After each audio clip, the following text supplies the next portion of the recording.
Ջերմաչափ երկաթի մինչև 15 սանտիմետրանոց կտորներ եւ խարտոց։ Այս առարկաները եղել են օրերս մահացած Կալանավորի մարսողական համակարգում։ Առողջական լուրջ խնդիրներ ունեցող 42-ամյա Տավրոս Ոսկանյանը մինչ այդ ավելի քան 1 տարի բարձրաձայնում էր։ Վիճակը շատ ծանր է։ Բողոքը վերաբերել էր առողջական վիճակին։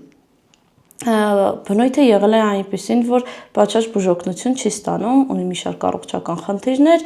եւ որպես բողոքի նշան անձը հացադուլ է հայտարարել մի քանի անգամ եւ օտար մարմիններ կուլ տվել։ Փետրվարի 23-ի երեկոյան Ալմուր լրատվականն էր գրել, որ Արմավիր քրեակատարողական հիմնարկից հիվանդանոց տեղափոխված Տավրոս Ոսկանյանը մահացել է։ Սա 2026 թվականին բանտից մահվան առաջին գույժն էր, բայց ոչ թե պաշտոնական աղբյուրից, այլ լրատվական կայքից։ Կալանավորի հիվանդանոցում մնացել էր 20 օր։ Արմավիր քրեակատարողական հիմնարկում պահվող 1982 թվականին ծնված կալանավորված անձի ինքնազգացողության վատթարացման պատճառով 2026 թվականի հունվարի 29-ին կանչվել է շտապօգնություն, որը վերջինիս տեղափոխել է քաղաքացիական բժշկական կենտրոն։ 2026 թվականի փետրվարի 4-ին կալանավորված անձը տեղափոխվել է պալիատիվ բուժօգնության կենտրոն։ 2026 թվականի փետրվարի 17-ին կենտրոնում գրանցվել է կալանավորված անձի կեսաբանական մահը։ Դիտորդական առաքելության անդամ Շուշան Խնկոյանը ցույց է տալիս տարբեր ամիսներին առողջապահության նախարար Անահիտ Ավանեսյանին ուղարկված դիմումները եւ ընդգծում օտար առարկաների մի մասը վիրահատական ճանապարհով հանվել էր Ոսկանյանի օրգանիզմից, մյուս մասը դեռ մնում էր։ Անձին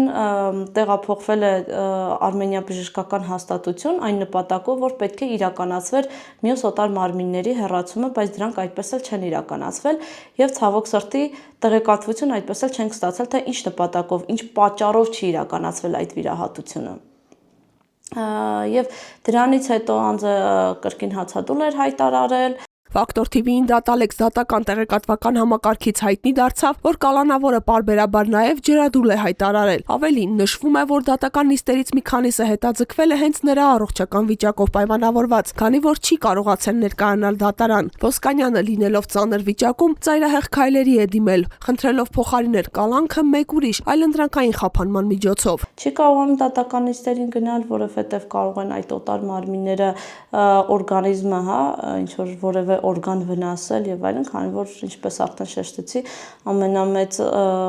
օտար մարմինը 15 սանտիմետր երկարություն է ունեցել։ Իսկ ինչ գործողություններ է ձեռնարկել Տավրոս Ոսկանյանի պաշտպանն իր պաշտպանյալի առողջական վիճակի վրա ուշադրություն հրավիրելու համար։ Հանրային պաշտպան Էդիկ Աղաբեկյանը բավական կտրուկ արձագանքեց, երբ ցանկացանք հարց ուղղել Ոսկանյանի մասով, հորդորեց դիմել փաստաբանների պալատի լրատվության բաժին եւ անջատեց զանգը։ Փոխարենը Ֆակտոր TV-ին ուշագրավ մանրամասներ հայտնեց քրեակատարողական բժշկության կենտրոն ՊՕԱԿ-ի ղեկավարը։ Վերջի շրջանում իրականացված հետազոտություններից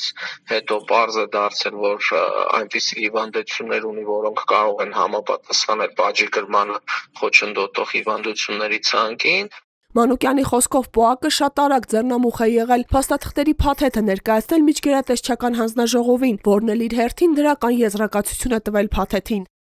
Փաթեթը դրական եզրակացությամբ ուղարկվել է քրեակատարողական հիմնարկ, որպեսզի միջնորդություն ներկայացնեն դատարան բաժի ազատելու համար։ Այդ ընթացքում միևնույն ժամանակ թե մեր թե քրեակատարողական ծառայության հետ կողմից կապ է հաստատվել փաստաբանի հետ, տեղեկացվել է վերջինիս այդ գործընթացի վերաբերյալ, սակայն